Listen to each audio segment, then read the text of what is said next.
Olá, bom dia, graça e paz, que Deus abençoe você.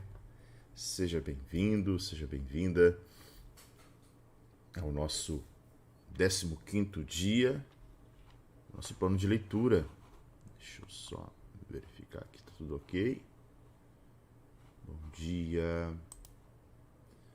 Hoje vamos ler os capítulos 43, 44 e 45. Bom dia, Rosemary, Cláudia Maria, Sandra. Bom dia, Marinês, Patrícia. Bom dia. Vamos para o texto, gente? Então hoje vamos ler 3 capítulos, conforme nosso plano de leitura. Está lá no aplicativo YouVerso. Eu tentei aqui fazer um esporte, né? Exportar aqui o plano de leitura para quem não está lá no aplicativo. Não consegui, mas eu vou ver se eu crio uma planilha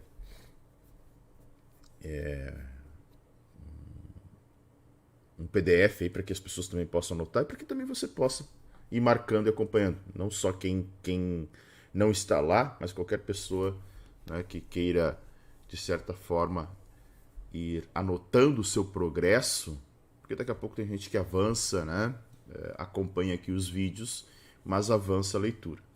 Então, verei se essa semana eu consigo criar um PDFzinho legal aí para a gente acompanhar o nosso plano de leitura também.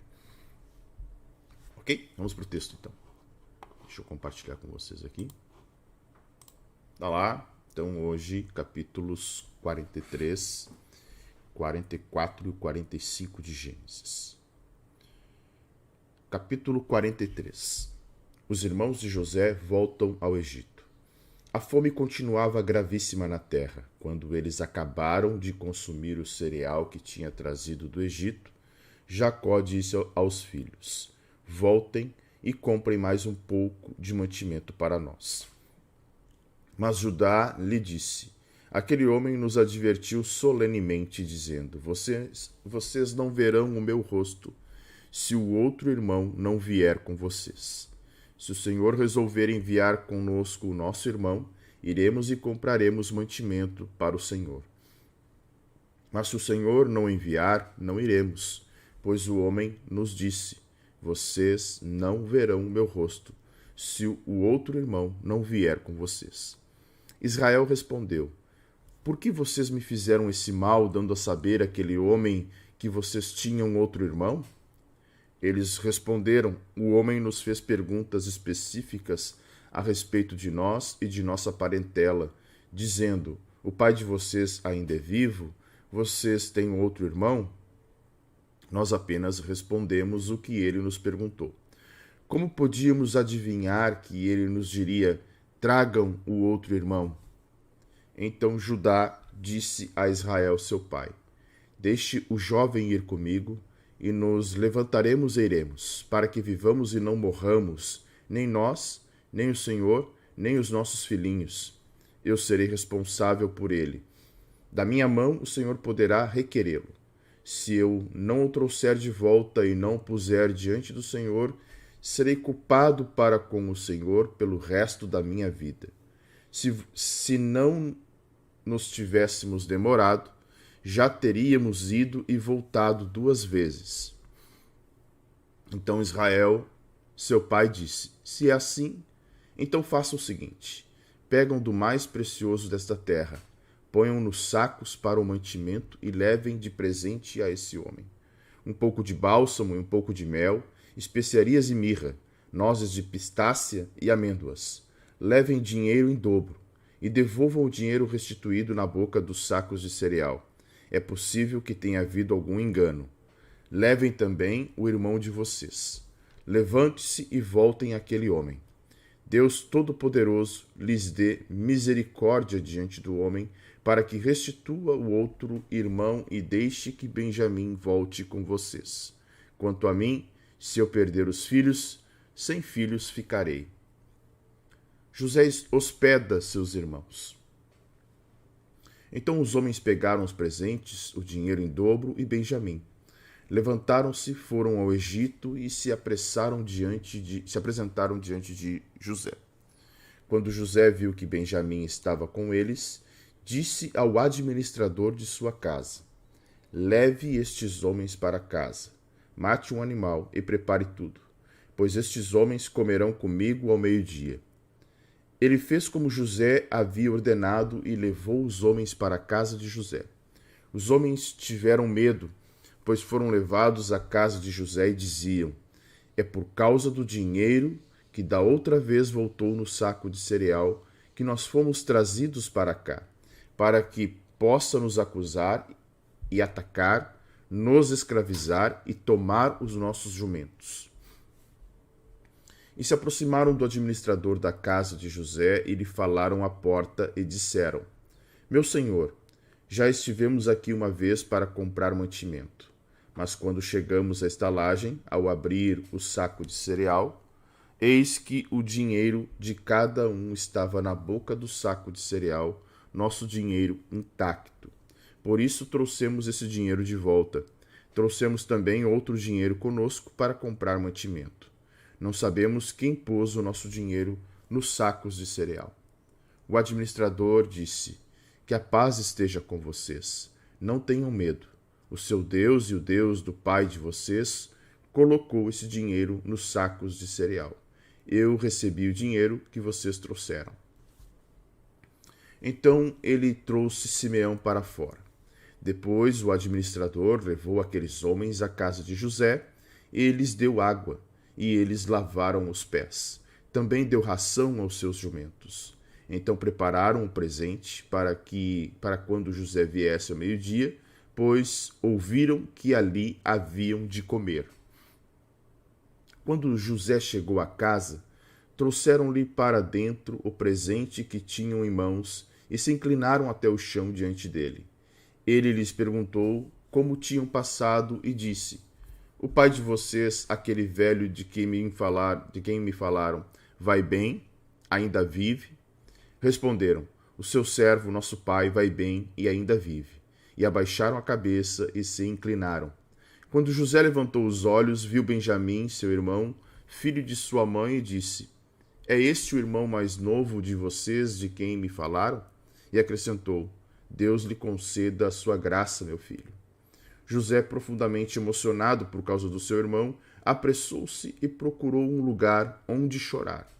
Entrou no quarto e ali chorou. Depois lavou o rosto e saiu. Conteve-se e disse: sirvam a refeição. Serviram a comida dele numa mesa à parte e a comida deles também numa mesa à parte.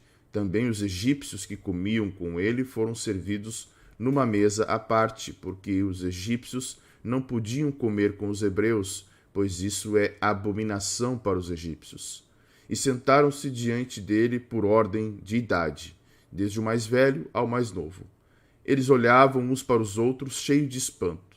Então José lhes apresentou as porções que estavam diante dele, e a porção de Benjamim era 5 vezes maior do que a dos outros, e beberam com ele até ficarem alegres.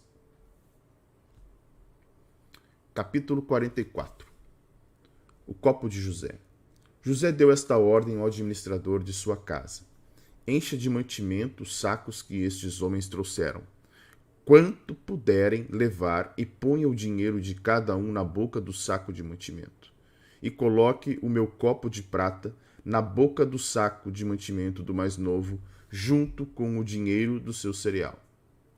E o administrador fez como José havia ordenado.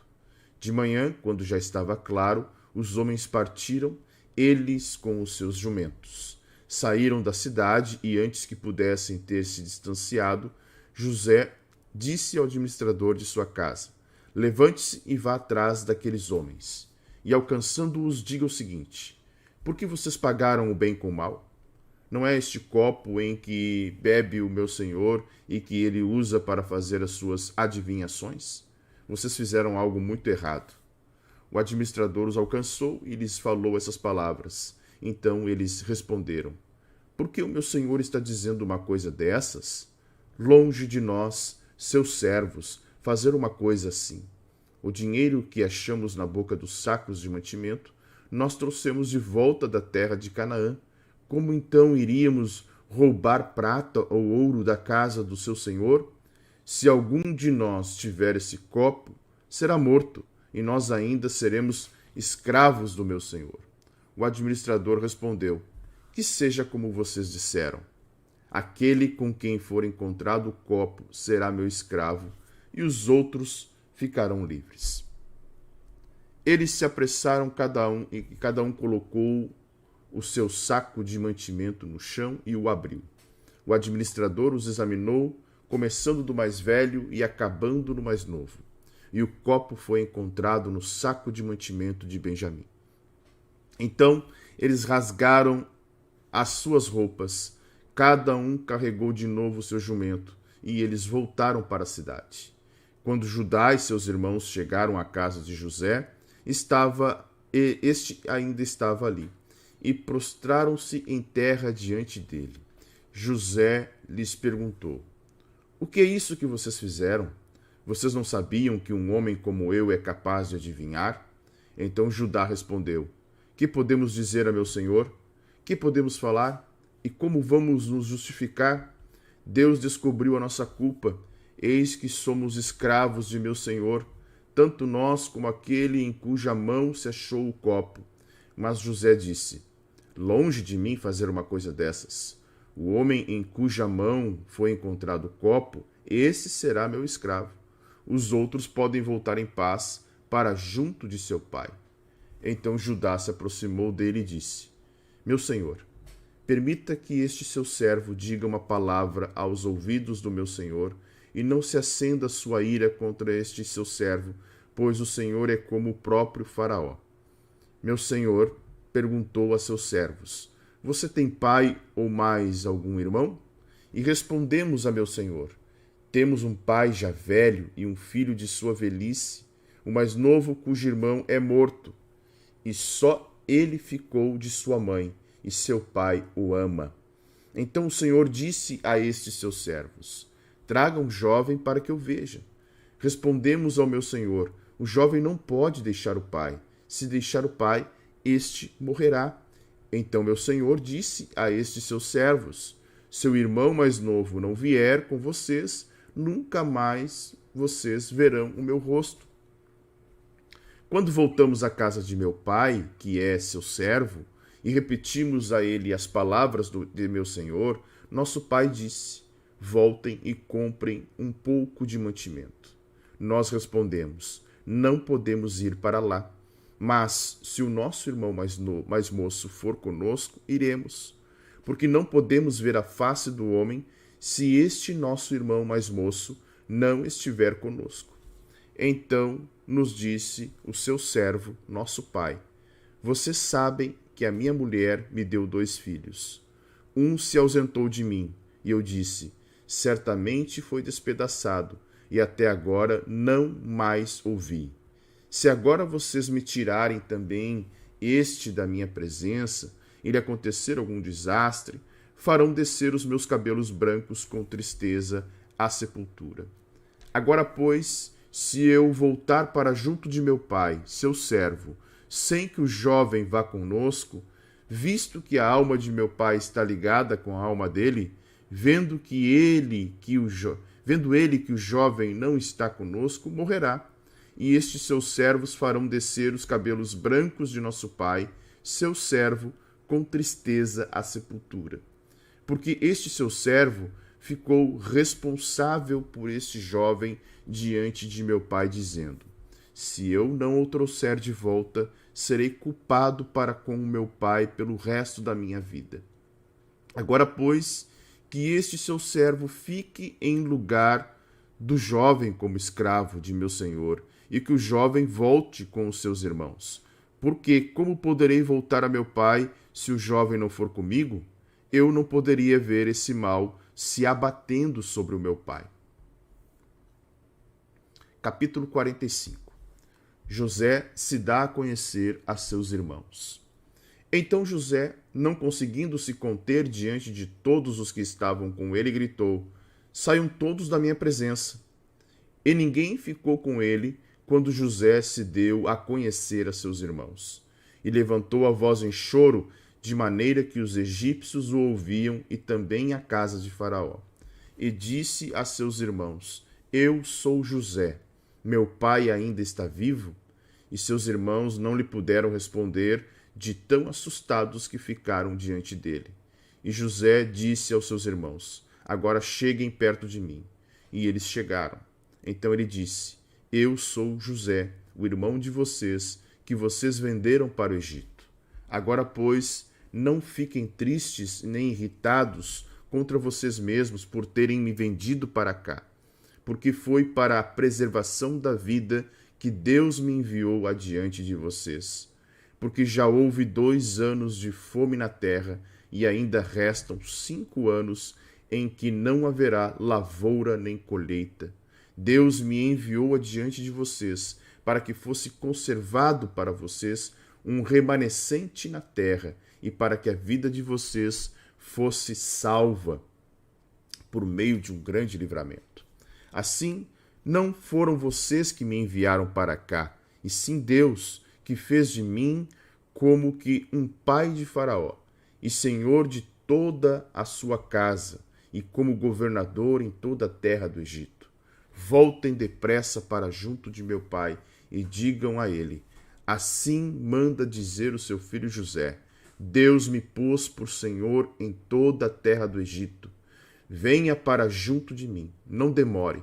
O Senhor habitará na terra de Gósen e estará perto de mim. O Senhor, os seus filhos, os filhos de seus filhos, os seus rebanhos, o seu gado e tudo o que lhe pertence. Ali eu o sustentarei, porque ainda haverá 5 anos de fome. Do contrário, acabará empobrecendo o Senhor, a sua casa e tudo o que lhe pertence. José continuou: Eis que vocês mesmos estão vendo, e meu irmão Benjamim vê também, que sou eu mesmo quem está falando com vocês. Anunciem a meu pai toda a minha glória no Egito, e tudo o que vocês puderam ver. Vão depressa e tragam meu pai para cá. E lançando o seu pescoço de seu irmão Benjamim, chorou. E abraçado com ele, Benjamim também chorou. José beijou todos os seus irmãos e chorou, abraçado com eles. Depois os seus irmãos falaram com ele. Faraó ouve falar dos irmãos de José. Fez-se ouvir na casa de Faraó esta notícia. Chegaram os irmãos de José. E Faraó e seus oficiais ficaram contentes com a notícia. Então Faraó disse a José: Diga aos seus irmãos que façam o seguinte: carreguem os animais e voltem para a terra de Canaã, peguem o pai e as famílias de vocês e venham para junto de mim. Eu lhes darei o melhor da terra do Egito, e vocês comerão a fartura da terra. Ordene que façam também isto. Levem da terra do Egito carretas para trazer os filhinhos e as mulheres de vocês. Tragam o pai de vocês e venham. Não se preocupem com as suas coisas, porque o melhor de toda a terra do Egito será de vocês. E os filhos de Israel fizeram assim. José lhes deu carretas conforme a ordem de Faraó, também lhes deu mantimento para a viagem. A cada um deles deu roupas novas, mas a Benjamim deu 300 moedas de prata e 5 roupas novas. Também enviou a seu pai 10 jumentos carregados do melhor do Egito, e 10 jumentas carregadas de cereais e pão, e mantimento para a viagem do pai. E despediu os seus irmãos, e ao partirem disse-lhes: Não briguem pelo caminho. Então partiram do Egito e vieram à terra de Canaã, a Jacó, seu pai, e lhe disseram: José ainda vive e é governador de toda a terra do Egito. Com isto o coração lhe ficou como sem bater, porque não podia acreditar no que diziam. Mas quando eles lhe contaram tudo o que José havia falado, e quando ele viu as carretas que José havia mandado para levá-lo ao Egito, o espírito de Jacó, o pai deles, reviveu. E Israel disse: Basta, o meu filho José ainda vive. Irei e o verei antes que eu morra. Lindo texto, né? Deixa eu compartilhar com vocês aqui. agora a nossa estrutura aqui para comentários. Vamos lá para o capítulo 43. Aí, né? Maravilha. Então, esse capítulo 43, ele é muito interessante. Tá? Primeiro, cabe dizer aqui que esse trecho da Bíblia, sempre olhando para aquela ideia de trazer aqui uma visão geral do texto, tá? Os críticos do texto, aqueles que fazem análise crítica do texto, né? Eles atribuem esse capítulo a uma combinação de fontes, tá?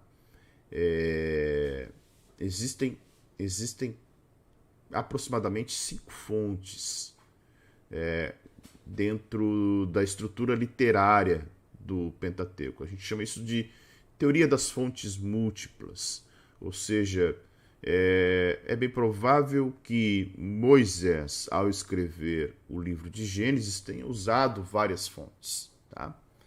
Então, o que isso significa? Significa que essa história, provavelmente, ela já estava registrada em alguma outra fonte quando José escreve, né, o livro de Gênesis. Nós não podemos esquecer que os hebreus passam mais de 400 anos no Egito. Então, provavelmente, quando José está ali nesse período vivendo na casa de Faraó e depois libertando o povo, é bem provável que os escritos e também a própria tradição oral já registrava isso. Lembrando que 400 anos de escravidão, 430 anos de escravidão, alguém tinha passado, né, havia, assim como todo povo tem a sua história, havia provavelmente entre os hebreus ali vivendo, que viviam na terra de Gósen, havia entre eles algum registro dessa história de como eles saíram de Canaã e vieram parar no Egito, certo? Então, o texto vai dizer que a fome continua gravíssima, né? Deixa eu ajustar o texto aqui. Aí, ó. A fome continua gravíssima. Em determinado momento, nós vamos ver nos capítulos que nós lemos que José fala que haviam passado apenas 2 anos daquela visão dos 7 anos de fome, ou seja, já havia acontecido, então, 7 anos de prosperidade, onde nós vimos que José perdeu a conta, né? Não tinha mais como medir, perderam as medidas de tanto que foi produtiva e fértil a colheita. Agora se instala uma fome gravíssima e é interessante que o mesmo drama que nós vemos no capítulo 42, nós vamos ver agora no capítulo 43, só que com um agravante aqui nós temos Simeão preso, né? Quando os irmãos de José voltam para o Egito, voltam ao Egito, né? Nós temos aí Simeão preso, ok? É interessante que Judá vai responder o pai. Nós tínhamos aqui, Judá responde ao pai. Nós tínhamos no capítulo que nós lemos, onde é que está aqui? Deixa eu mostrar para vocês, relembrar, né?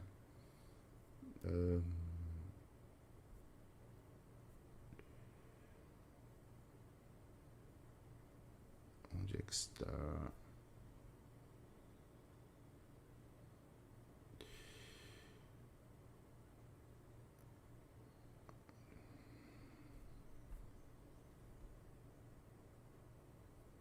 Bom, não vou achar aqui.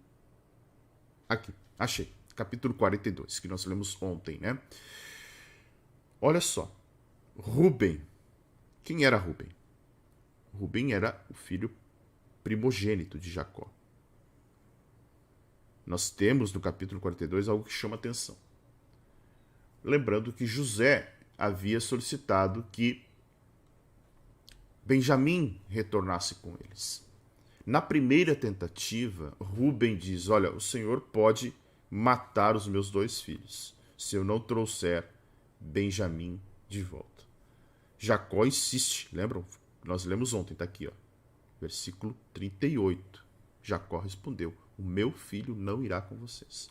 Agora no capítulo 43, nós temos Judá. Ele toma o lugar de Rúben como porta-voz. E é interessante que o argumento foi que deveriam obedecer prontamente ao homem forte do Egito. E que Benjamim também deveria ir. E é interessante que talvez Judá tivesse melhor êxito diante de Jacó. E isso, na Septuaginta, tem uma adição no texto que diz: o Senhor da terra. Aqui fala homem, aquele homem, ó. Aquele homem, solenemente. Aquele homem. Só que o texto da Septuaginta, quando eu falo em Septuaginta, eu sempre vou colocar aqui um númerozinho em Romanos, para que a gente relembre o que é a Septuaginta, que é aquela tradução, a primeira tradução do texto bíblico do seu idioma original para um outro idioma, que foi feito ali naquele período interbíblico entre o Antigo e o Novo Testamento, por solicitação, né, de Ptolomeu, que era um dos generais de Alexandre o Grande, e ele solicita a tradução do Antigo Testamento, dos textos sagrados, não tinha esse nome Antigo Testamento, né? Dos textos sagrados do hebraico para o grego, tá? Então, o grego era a língua mais falada e o nome Septuaginta, que vai se referir a 70, refere-se que uma história, alguns até chamam de lenda, que 70 escribas em 70 dias traduziram o Antigo Testamento. 72 escribas em 70 dias traduziram o Antigo Testamento do hebraico para o grego. Então, a Septuaginta traz essa adição que depois vai aparecer em outro lugar como o Senhor da Terra, né? Aqui você está vendo, olha, aquele homem, tá? Então é interessante que esse diálogo que se desenvolve aqui entre Jacó, Israel e também Judá é um diálogo de uma necessidade, de um confronto entre pai e filho, dizendo o seguinte: olha, se nós não levarmos Benjamim, nós vamos perecer aqui. Como é que nós vamos comprar mantimento? O homem daquela terra, né? O homem, como é que diz? O homem forte do Egito, ele já disse: nós só podemos aparecer lá se o nosso irmão for conosco. E aí Jacó vai dizer algo bem interessante, né? Olha, por que vocês me fizeram esse mal, dando a saber aquele homem que vocês tinham um outro irmão? É interessante porque na visão de Jacó, os seus filhos já tinham lhe feito um mal, né? Que era não cuidar de José, permitir que José talvez fosse devorado ali, né? naquele deserto. Então havia um sentimento por parte de José, de Jacó, da perda do filho, e agora dizendo: olha, vocês vão me fizeram mal, né? Deixando com que esse homem solicite meu outro filho. Interessante que aqui a palavra mal, né, ela tem justamente a conotação de perversidade. Tá? Perverso, perversidade. Tá? Então, Jacó estava dizendo, vocês foram maus, por que falaram que eu tinha um filho lá? Por que comentaram que eu tinha outro filho? E o próprio... eles responderam, né? Olha, o homem fez questões, o homem fez perguntas, ele nos vasculhou, ele nos entrevistou, ele simplesmente questionou de onde nós éramos, se nós tínhamos pais, se nós tínhamos outros irmãos, e nós fomos respondendo na medida que ninguém imaginaria que ele diria, tragam o seu outro irmão, tá? Esse verso de número 7 é interessante porque toda a família ali tinha sido vasculhada. Os filhos de Jacó haviam feito o que tinham sido forçados a fazer. O homem forte do Egito estava se mostrando curioso quanto a tudo. Havia feito perguntas muito bem colocadas, pedindo informações, e eles responderam de acordo com essas perguntas, né? E aí, interessante que o próprio... não havia como eles antecipar, que eles não tinham como imaginar que teriam que levar o irmão caçula da próxima vez, né? E isso é bem interessante porque essa história ela está contada duas vezes do mesmo jeito, né? Se você olhar o trecho de Gênesis 42, deixa eu ver aqui, onde é que está? Essa história se repete, né? E alguém vai dizer, isso é um problema literário dentro do livro de Gênesis? Não. Claro, os modernos harmonizadores do texto trazem uma crítica em relação às repetições da história dentro do livro de Gênesis, lembrando que, de novo, né, boa parte das traduções, e a maioria das traduções das Bíblias que nós recebemos, que nós temos em nossas mãos, elas são oriundas da tradução Septuaginta. Tanto é que quando, e até convido vocês para terça-feira assistir uma aula sobre tradução da Bíblia, fantástica, quando da tradução da Vulgata por Jerônimo faz a tradução do Antigo Testamento direto dos originais, porque ele cria que a Septuaginta não tinha sido inspirada. Já Agostinho fazia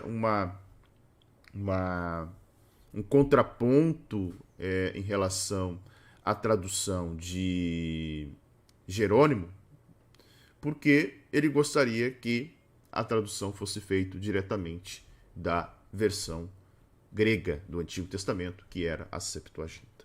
Tá? Mas o que interessa é que, eu sempre digo isso, os textos que se repetem dentro do livro de Gênesis têm essa função de caracterizar, de trazer, enfatizar, de reafirmar uma história que muitas vezes é importante nós olharmos para ela e vermos como o enredo de tudo está acontecendo e relembrar, né? O texto tinha essa importância para o judeu, enfatizar aquilo que estava acontecendo.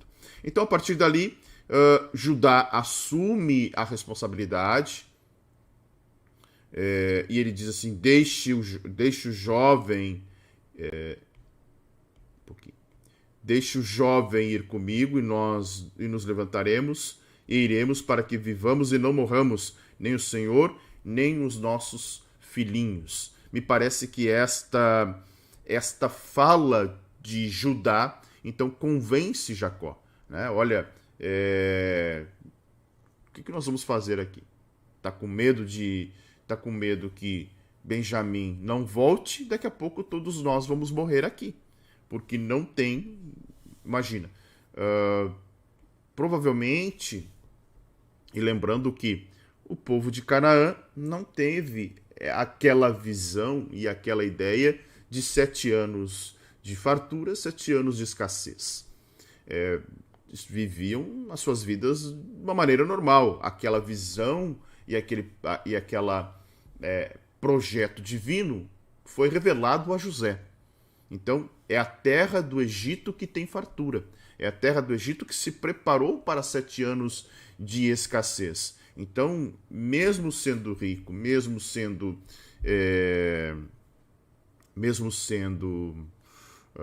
um homem de muitas posses, nós estamos falando aqui em aproximadamente 2 anos em que a terra não dá o seu fruto. 2 anos sem colheita, 2 anos sem cereal. E isso era terrível. Né? E aí, no verso 10, ele vai dizer, olha, quanto tempo nós estamos perdendo, nós poderíamos, o tempo que nós estamos aqui, né? E os filhos de Jacó já haviam perdido um tempo muito precioso, até porque Simeão estava na prisão, não esqueçam disso, e coisa alguma se ganharam com adiamento, só fome, né? Só tempo perdido de ir e voltar para o Egito.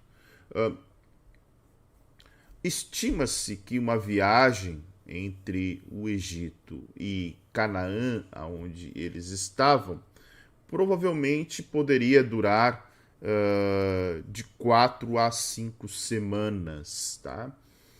Aquele povo, aquela quase 2 milhões de pessoas que Moisés tira do Egito para Canaã, né?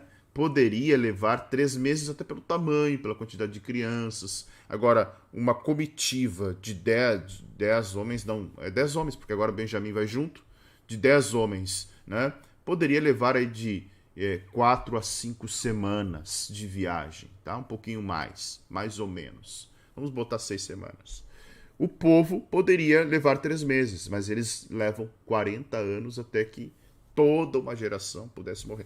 Então, 6 semanas de ida mais 6 de volta, 12 semanas. Nós estamos falando aí em 3 meses de viagem.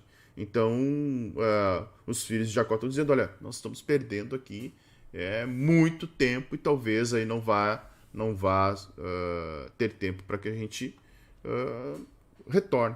E aí, é interessante que do verso 11 em diante, até o verso de número 13, do 11 ao 13, Jacó manda preparar presentes. Tá? Ele manda preparar vários presentes para José. E aí é interessante que ele vai dizer aqui, ó, um pouco de bálsamo, um pouco de mel, especiarias, nozes de pistácia e amêndoa. Tá? É interessante que o bálsamo, por exemplo, o bálsamo era uma resina, uma espécie de goma produzida por certas árvores, tá? E ela tinha uma substância que era utilizada,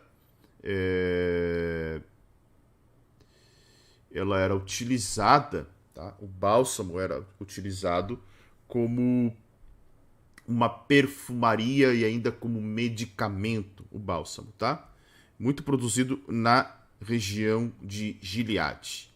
O mel, né? A Palestina tinha uma abundância de suprimento de mel, tanto que a Palestina era conhecida como a terra que manava leite e mel, e outras especiarias, como mirra, né? Que também era de um arbusto e também era produzida por uma pequena árvore, né? O arbusto, uma pequena árvore, que produzia pequenos frutos, e essas substâncias eram usadas também, principalmente, na perfumaria. Em Êxodo, nós vamos ver que isso era usado no óleo das unções, né? No óleo das unções. Depois, um outro presente que chama atenção é as nozes de pistácia, né? Ou castanhas, que eram produzidas na Síria, e elas eram as melhores do mundo. Então, alguns até dizem que essas nozes de pistácias deveriam ser traduzidas por tâmaras, porque na verdade essa deveria ser esse presente que foi levado, tá? Ou então castanha. Seja como for, era uma coisa muito boa, era uma iguaria da terra, tá? E também amêndoas. Amêndoas, né? Que na terra de Canaã também era uma das grandes produções, perdão, uma das grandes produções que existia dentro da terra de Canaã, ok? E aí, uma palavrinha no verso 14, que eu gosto, quero chamar a atenção. Onde é que está aqui? Aqui, 14. O Deus Todo-Poderoso, El Shaddai, né? El Shaddai, Deus Todo-Poderoso. A confiança de Jacó em relação ao Deus de seus pais, ao Deus do seu avô, ao Deus do seu pai, né? É El Shaddai, o Deus Todo-Poderoso. Verso 15 em diante, José hospeda os seus irmãos, tá? E aí é interessante porque a partir do verso de número 15, é interessante porque nenhum pormenor da viagem é relatado aqui. Eles saem da casa do pai, olha só, saem da casa do pai e as semanas de viagem não aparecem. Mas o fato é que eles chegam, né, chegam até José, do versículo 16 até o 34, há esse encontro entre José e Benjamim, tá? E aí é interessante porque nós vamos ver aqui um dos relatos mais interessantes que acontece nesse capítulo de número 43, que é todo o diálogo e tudo aquilo que acontece em relação a José ver o irmão mais novo. Lembrando que esse irmão mais novo, Benjamim, é o seu irmão por parte de pai e mãe. Os outros irmãos são irmãos, mas somente por parte de pai, e havia ali várias divisões, várias rixas. Havia, os irmãos tinham essa disputa entre si, né? Então esse foi um momento preciosíssimo na vida de José, onde ele reencontra o seu irmão, tá? Ele reencontra o seu irmão. E aí o texto vai dizer, no final do capítulo 43, que José, profundamente emocionado, olha só, José, profundamente emocionado por causa de seu irmão, apressou-se a procurar um lugar para chorar, tá? Então, nesse momento se conteve, tá? Nesse momento se conteve. E aí eles almoçam juntos, né? A Bíblia vai dizer que eles almoçam juntos. Um relato bem interessante que tem nesse capítulo é o versículo 32, que vai falar que os egípcios não comiam juntamente com os hebreus, tá? E havia aí uma certa separação. Os hebreus ficavam sentados em um lugar e os egípcios em outro, tá aqui. Uma mesa à parte, tá? O que está sendo relatado aqui? Que os egípcios tinham certamente um complexo de superioridade, certo? É bem provável que eles pensavam que estaria abaixo de sua dignidade comer com os humildes nômades hebreus da terra de Canaã.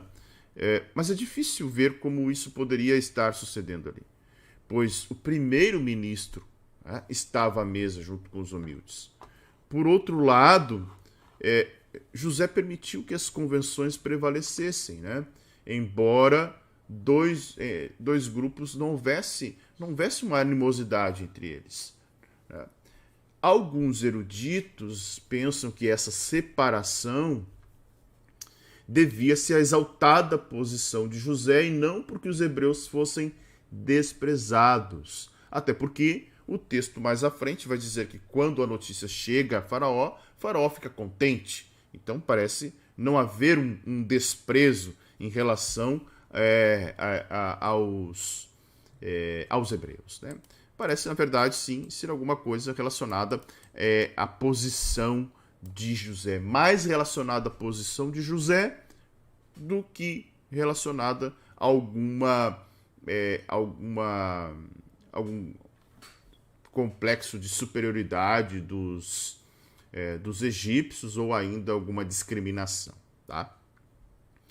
Outro texto que chama atenção aqui é o versículo 34, que vai dizer que José lhe apresentou as porções e a porção de Benjamim era 5 vezes maior, ou 5 vezes mais, né, do que dos demais irmãos de José.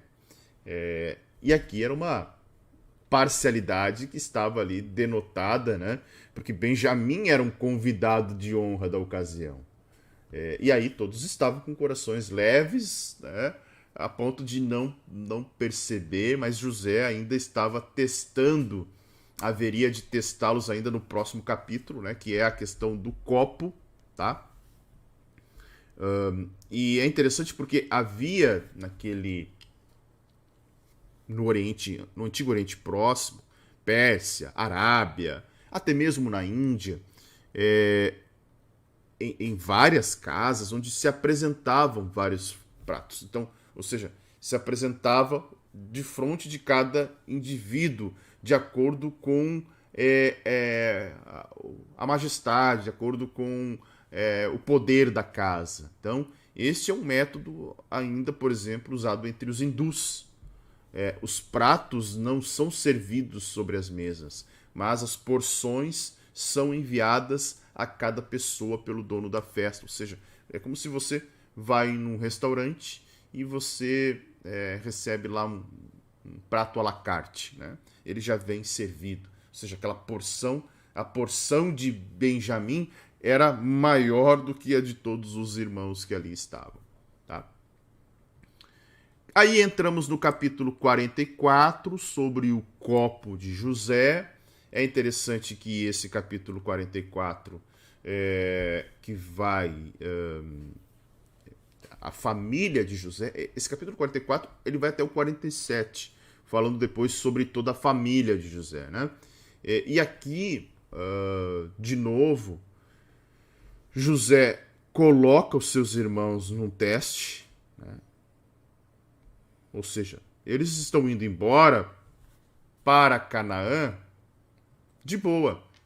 Olha só, almoçaram com o faraó, o homem da terra, né? Estão cheios de mantimento. E aí José dá uma ordem: olha, ponha o dinheiro de volta novamente na boca de cada mantimento. Até porque quando eles, na primeira vez, quando eles retornam, antes aqui desse capítulo 44, eles vão dizer ao administrador da casa, o administrador, porque já não é José já tem pessoas que trabalham para ele, o administrador da casa diz: olha, foi o Deus de vocês que colocou aí, eu já tenho meu dinheiro, eu recebi meu dinheiro aqui.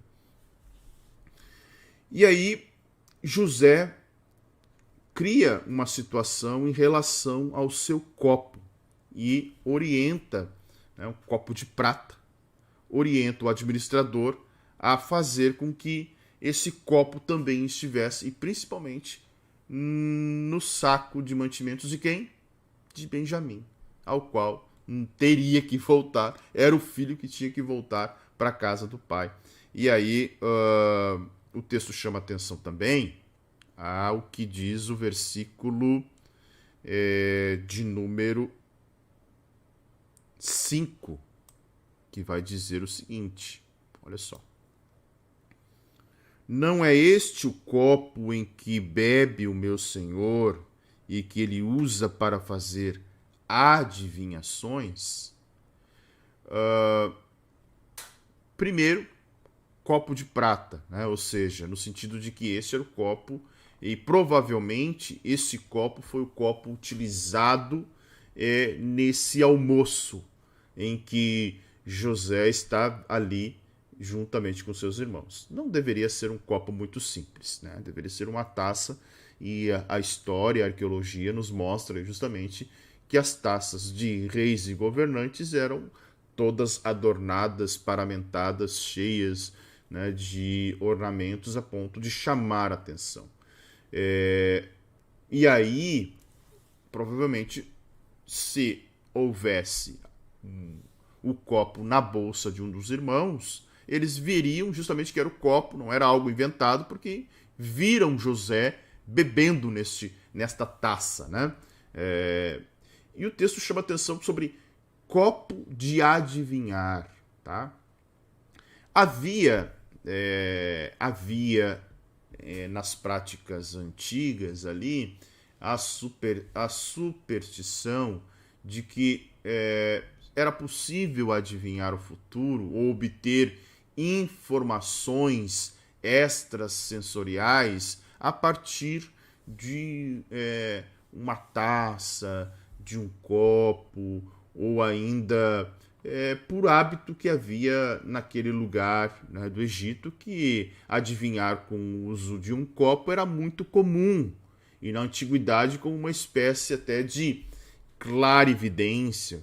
Quando o objeto era parcialmente cheio de água, o olhar do adivinho fixo sobre algum ponto, né, até que ele atingisse um meio transe durante o qual a mente liberta do controle da razão passasse a agir como se faz nos sonhos. Essa era basicamente essa ideia.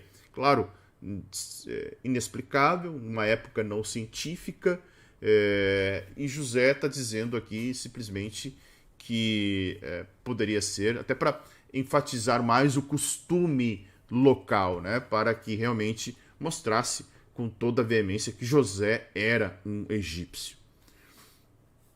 E aí,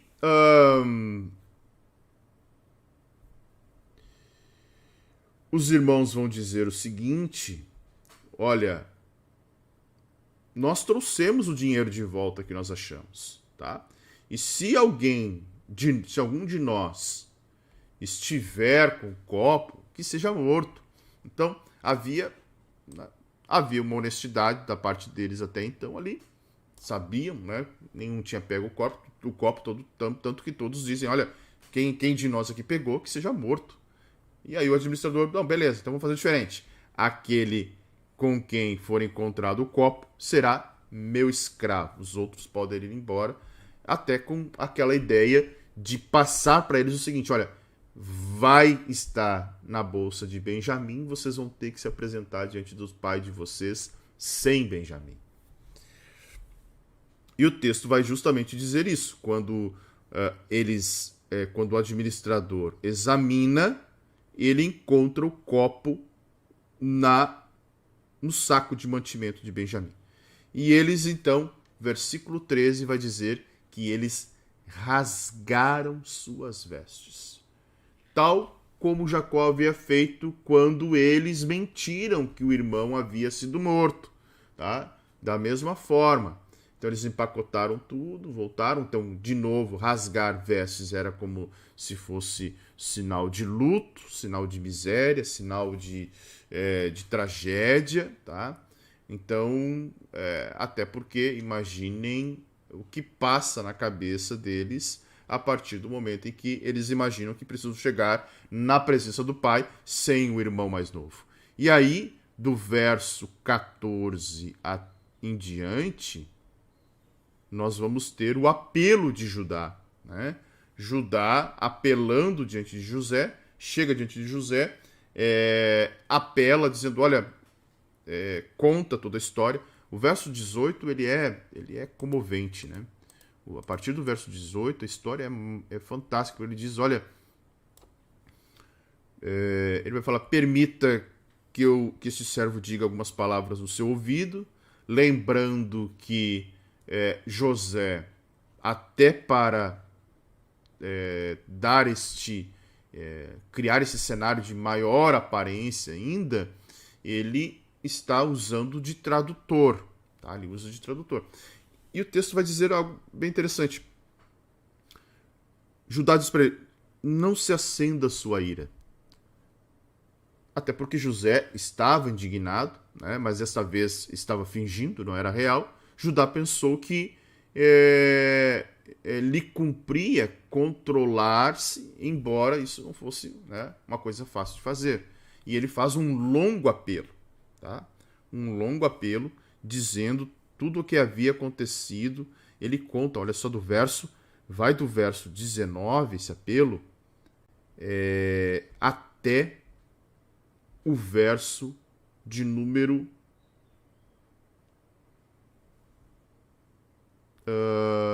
vai até o verso de número 34. 19 até 34. Ou seja, um grande apelo, né? Olha, nós temos um pai já velho, ele teve um filho na sua velhice, ou seja, Benjamim nasceu quando Jacó já era homem idoso, o irmão dele é morto, tá? Aí são coisas que são verdades, né? Ele vai dizer, olha, vocês sabem, minha mulher me deu 2 filhos, um está morto, foi despedaçado, não tive a possibilidade de me despedir dele. Então, e lembrando que, num período, embora Jacó tivesse outras mulheres, Raquel era a predileta dele. Embora Rúben era para ser o primogênito, havia filhos prediletos da esposa da esposa que ele amava. Então é importante nós compreendermos isso. Por isso desse grande discurso de Judá, né, clamando, dizendo, olha, eu não posso retornar para o meu pai sem o mais novo. Então vamos fazer o seguinte, eu fico no lugar, né? Verso 30 ele vai dizer, agora pois, se eu voltar para junto de meu pai, sem que o jovem vá conosco, visto que a alma de meu pai está ligada. Olha que coisa interessante, tá? Verso de número 30, tá? A palavra aqui para ligada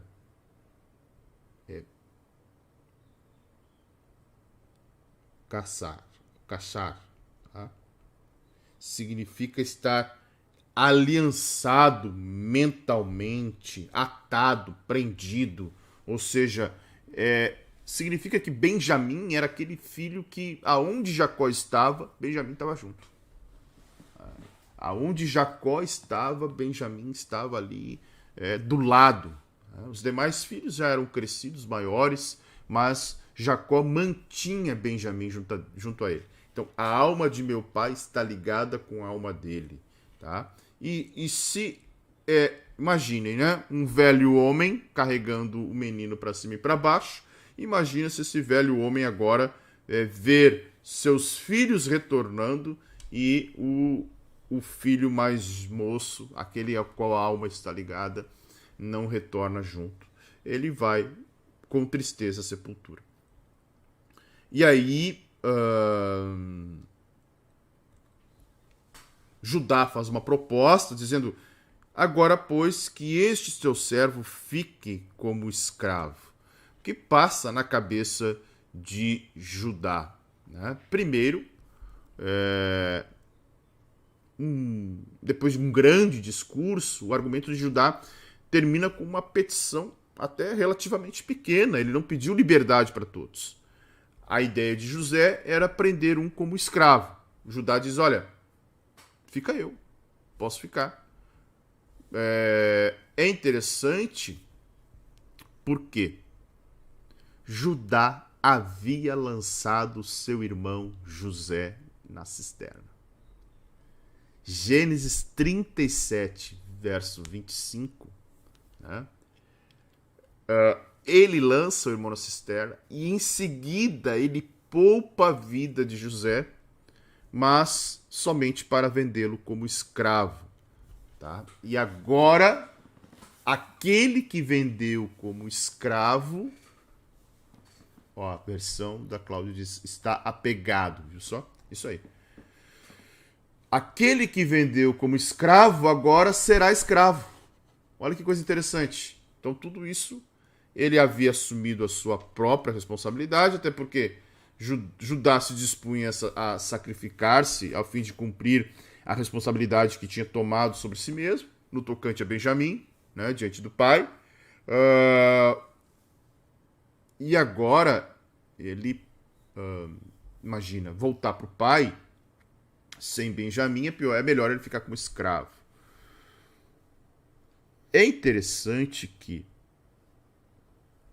todo arrependimento, aqui fazendo um parênteses, né? Todo arrependimento, ele requer reparação. Todo arrependimento requer reparação. Quando nós nos arrependemos e temos em Cristo perdão, nós não precisamos dessa reparação, porque o sangue de Jesus, ele é a reparação. Mas todo reconhecimento de dívida, todo reconhecimento de culpa exige uma reparação. O arrependimento de Judá, aqui num ato de auto-sacrifício, acabou sendo uma reparação na cabeça dele, né? Provavelmente, em relação ao seu pecado contra José. Né? E aí, nós não podemos esquecer que Judá é um tipo de Cristo. Por quê? Jesus nasceu através da linhagem, tá? Jesus nasceu através da linhagem. Deixa eu botar aqui em algum lugar. Ó. Jacó, Lia, Judá. Lembrando que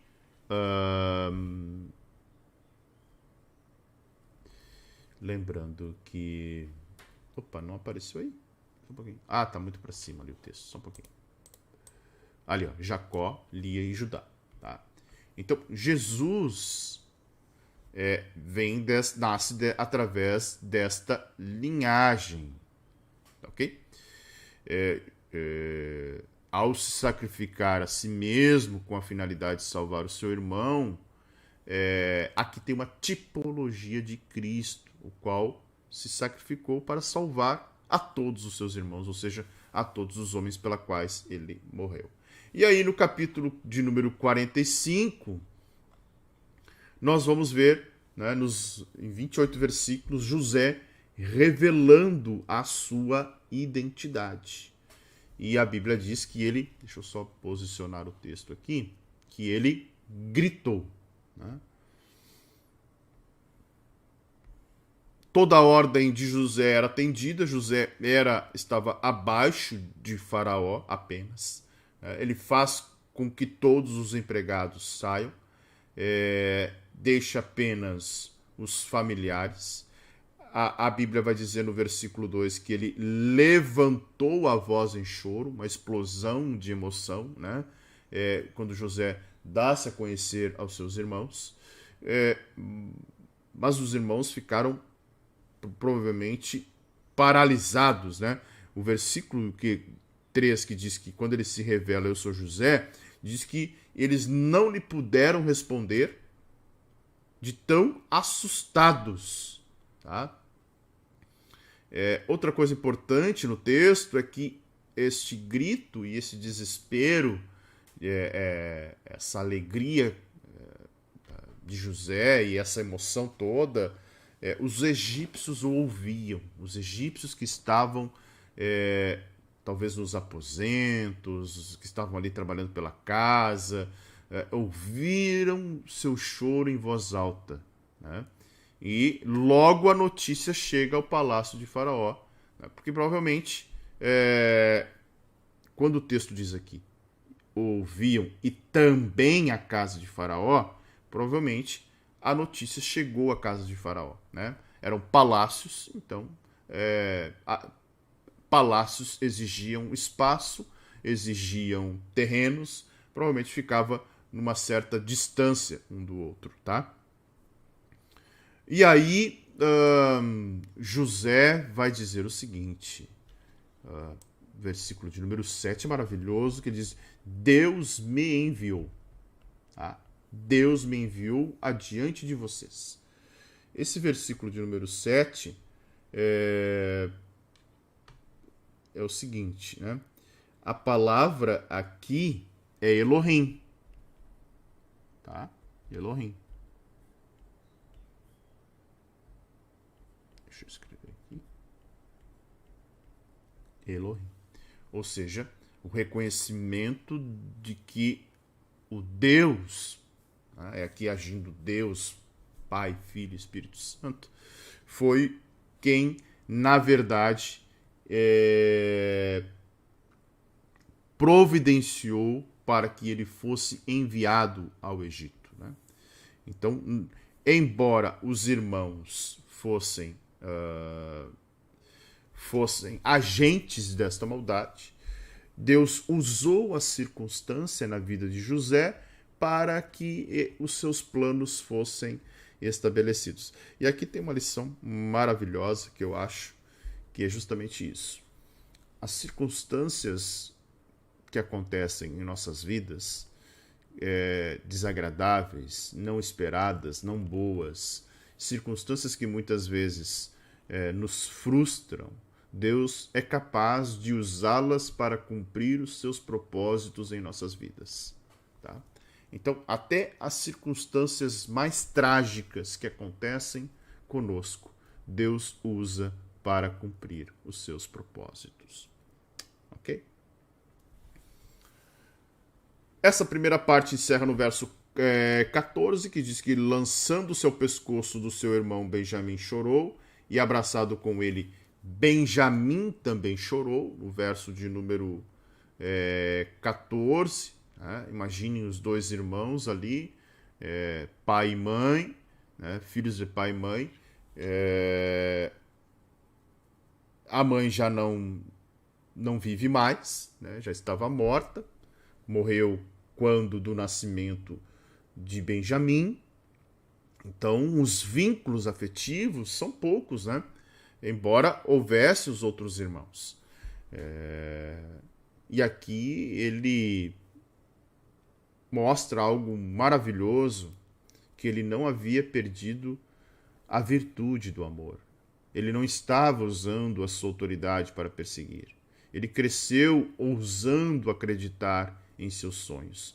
E a sua fé foi recompensada ricamente. Até mesmo aquilo que tinha perdido, agora ele recuperava, ou seja, seus irmãos, né? Seus irmãos. Irmãos que não mais tinham ódio no coração. Então, há uma manifestação maravilhosa aqui, que às vezes a gente passa batido no texto, né? José beijou todos os seus irmãos, chorou abraçado com eles, e eles também abraçaram e choraram, né?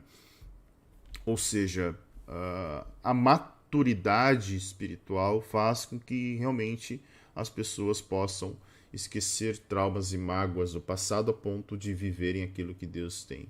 Então isso está muito claro, né? Os irmãos já não tinham mais ódio. Os irmãos estavam até, em vários momentos dos trechos que nós lemos, nós vamos ver os irmãos entendendo isso como uma espécie de colheita daquilo que eles plantaram. Olha, nós não fizemos o mal para o nosso irmão, não deveríamos colher isso também? Então havia entre eles um reconhecimento, a culpa e talvez até mesmo remorso de ver um pai sofrendo, e agora, né, ter toda aquela questão do Benjamim ali também, fazendo com que o pai ficasse resistente ao envio dos irmãos para a terra do Egito para comprar mais comida. E aí Faraó ouve falar, né, chegou a notícia na casa de Faraó e de seus oficiais. O versículo de número 16 vai dizer que eles ficam contentes. Então isso foi agradável ao Faraó. Então isso já mostra que aquela questão de comer separadamente não havia uma questão de desprezo ou de racismo, era questão formal mesmo. E os registros egípcios mostram que o Egito acolhia asiáticos que quisessem estabelecer-se ali, principalmente em período de fome. E no caso da família de José, poxa, isso foi facilitado porque ele era o grande benfeitor do Egito. Tanto que o seu nome é mudado para isso, né? O grande benfeitor do Egito. Ou seja, acolher a família de José para Faraó não era um favor, era uma bênção para o Faraó ter ali, né, os familiares. Então, essa boa vontade do Faraó em ajudar os irmãos de José, e até ela vai aparecer depois, uma boa vontade no sentido de, olha, carreguem os animais, peguem o que tem de melhor no Egito, peguem carretas, o texto vai dizer, né? Porque as crianças não precisam caminhar ou ficar montadas em animais. Então, e o faraó vai baixando estas ordens, e aqui carretas eram um carro comum, meio de transporte de pessoas e mercadorias em uma terra plana como era o Egito. O Egito era plano, então usar carretas, né, eram tipos de veículos, claro, né, até descritos em monumentos, retratados em monumentos antigos, e o mais comum era aquele de 2 rodas puxado por 2 bois, tá? Já as carruagens do faraó eram puxadas por cavalos, tá? Então, tanto é que José, se vocês lembrarem do capítulo 41 que nós lemos, José foi dado a José o segundo carro do Egito, né? Então, os próprios veículos do faraó foram cedidos aos irmãos de José para levar suprimento e transportar mulheres e crianças. Ou seja, né, chegariam ali no Egito aqueles nômades com as suas roupas daquele jeito, né? Mas em grande estilo nas carruagens de Faraó. Encerrando, nós vamos ver no versículo de número 22 que José deu a cada um deles roupas novas, mas a Benjamim 5 roupas novas. Lembrando que naquela época as pessoas não tinham variedade de roupas, né? Geralmente elas usavam a mesma roupa sempre, tá? Pessoas mais comuns não tinham mudas de roupas, tá? Vestes naquela época figuravam entre as riquezas dos antigos, então elas serviam de presentes. Então ter mais de uma roupa,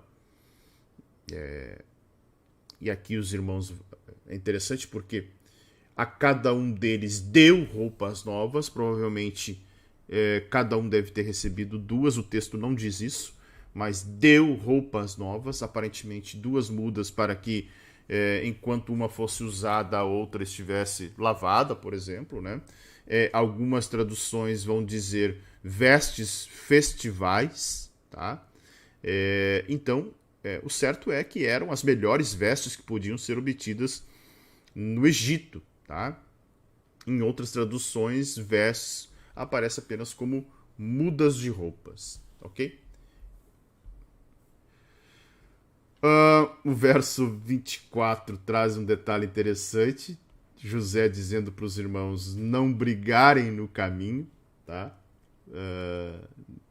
Isso porque grandes viagens eram cansativas, irritantes e deixavam as pessoas, às vezes, com um ânimo explosivo. Além disso, né, toda a questão da culpa pelos maus tratos a José. José, provavelmente, nesta frase aqui está dizendo, olha, não briguem, está tudo perdoado, acabam com isso.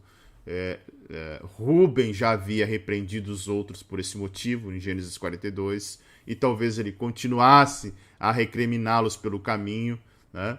Visto que os membros de uma família vivem juntos podem criar questões, muitas vezes, hostis. Então, José está dizendo, não briguem pelo caminho, tá? Então, a viagem que nós estamos vendo aqui era uma viagem de 500, mais ou menos 560 quilômetros, tá? Entre o Egito, tá? O Egito e Canaã, aproximadamente 560 quilômetros.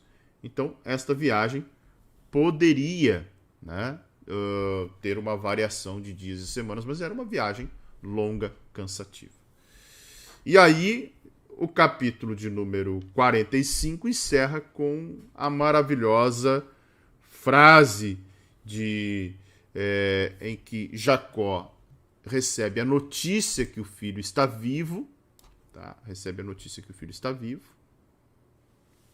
até porque ele vê carretas, né? Ele viu carretas que José havia mandado.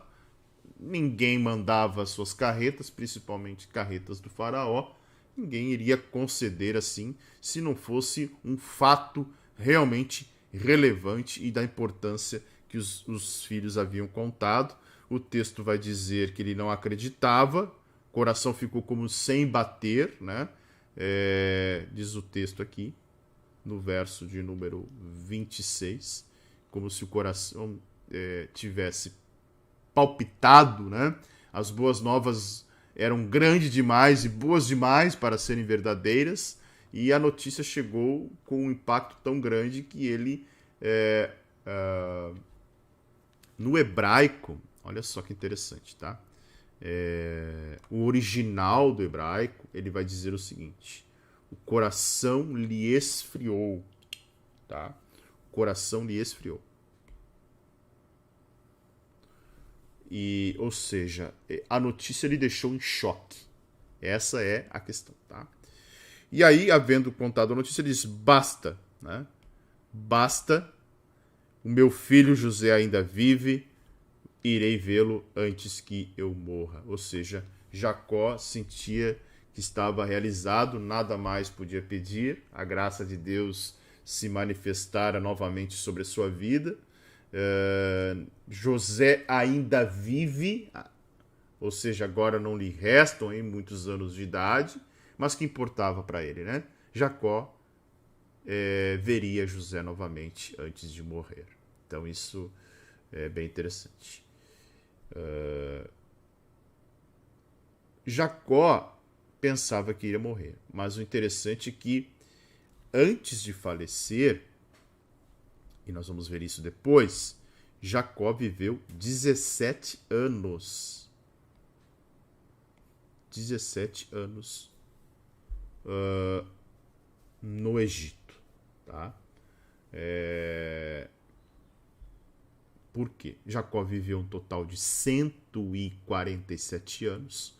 Então, quando se dá toda essa questão aqui, Jacó tem 130 anos quando desce o Egito.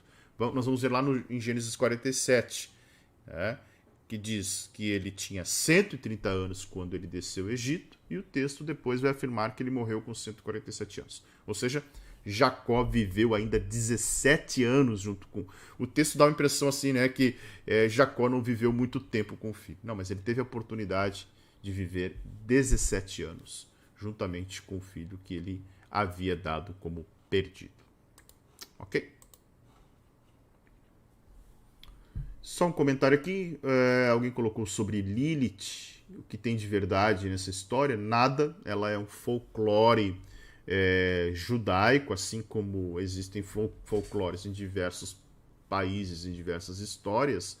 Por exemplo, o folclore brasileiro, nós temos aí o Saci Pererê. Ele não existe, né? É folclore, fábula. Dentro do folclore judaico, existe essa história de Lilith, mas o texto é real, dizendo nós cremos na literalidade do texto, que a mulher de Adão foi Eva, tá?